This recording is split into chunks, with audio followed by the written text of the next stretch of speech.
I would drive into the fire station parking lot and I would sit there, take a couple of deep breaths, put my invisible coat of armor on, and I would go through my day. I did that for years. But when Jim said, "I am worried about you," and he said why he was worried, that opened it up for me to be able to accept the fact I'm screwed up.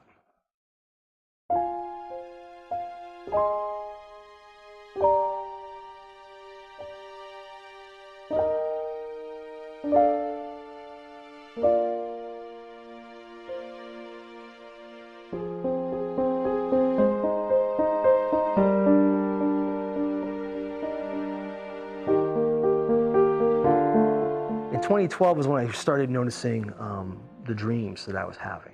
You wake up and go, you know, you had a bad dream. I'd be able to wake up and remember the dreams that I was having, and they weren't pretty. I'd be dreaming of driving from my house to here, and that road is a major thoroughfare for logging trucks. So I had these dreams about logs falling off the logging trucks and coming into my car and killing me. And the scary part about that wasn't the dream so much as it was waking up and going, well, that would solve my problems.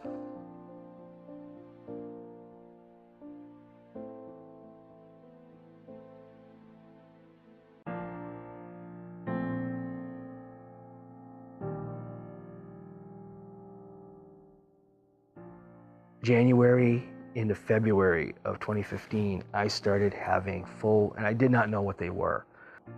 They were panic attacks. I would be sitting at my desk, totally out to lunch. I would sit there and I'd just break down and I'd start crying.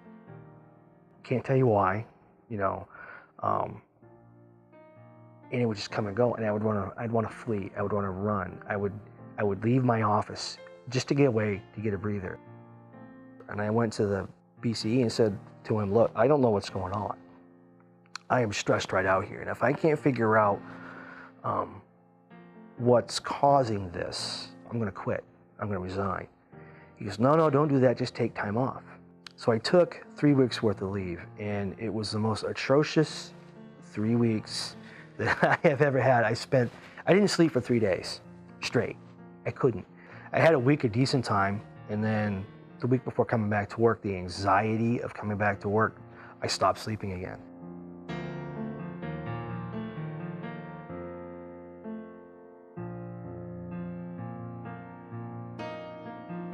The panic attacks were still happening, and the sleep deprivation that I had been going through got worse. I went to Tracy and got a referral to a counselor, and I had a conversation with my primary care about maybe needing some anxiety meds. And my primary care doc is also in the Guard, so she understood my reluctance to want to get medication. I didn't want to get profiled.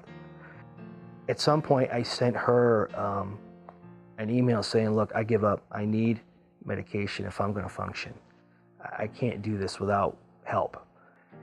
So I sent that out to her, and knowing that I wouldn't hear back from her until at least Monday. Well, sometime, and I don't remember which day it was, I woke up at like 3:30, 4 o'clock in the morning in a complete sweat. I'd had a dream that I had come here somewhere on the base, had taken my Smith & Wesson, put it in my mouth and pulled the trigger.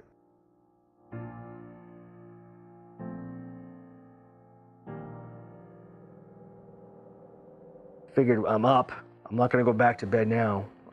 Pulled open the drawer to get dressed, to get my clothes out, and I kept a box of bullets in one of the drawers. You're like, well, you're depressed, you know, obviously stressed out. Figure if I get rid of that, if I don't see it, that'll do away with this dream that I just had.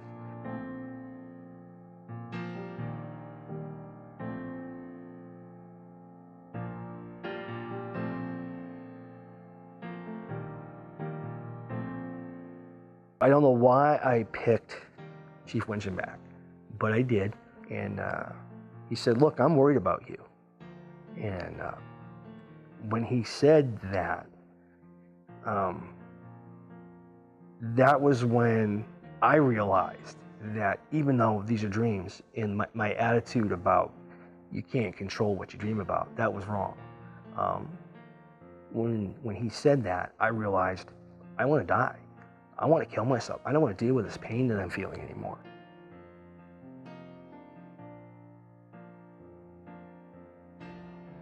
So Tracy had been on the road, and she turned around and came back. And she came in and she sat with me for a little bit, and she said, "Look, honey, we need to do something. This isn't right. You know, we need to do something before it gets worse." And she said, "I think you should check into Riverstone." And I agreed. So they arranged to have a counselor from the crisis unit come over here to the wing and interview me.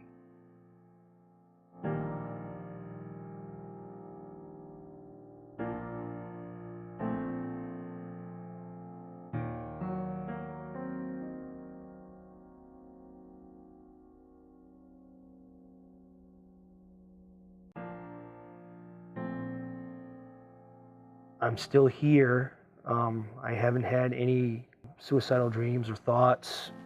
Should have gone and checked in and got help a long time ago.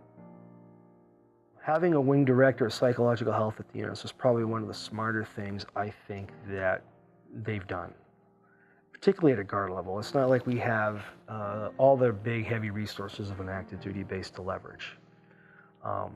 So if you're on the fence about getting help, go see the DPH. Don't sit on the fence, talk to somebody. Bottom line message is, learn from me. Don't wind up in the same boat that I was in. You know, use me as a cautionary tale. It sounds stupid to some people, but spending the weekend camping with my 12-year-old has a whole new meaning now. To really wake up in the morning and watch the sun coming up over the maple trees in my backyard is, yep, I almost, I wanted to check out of this. What the hell was I thinking? Still grateful to be here.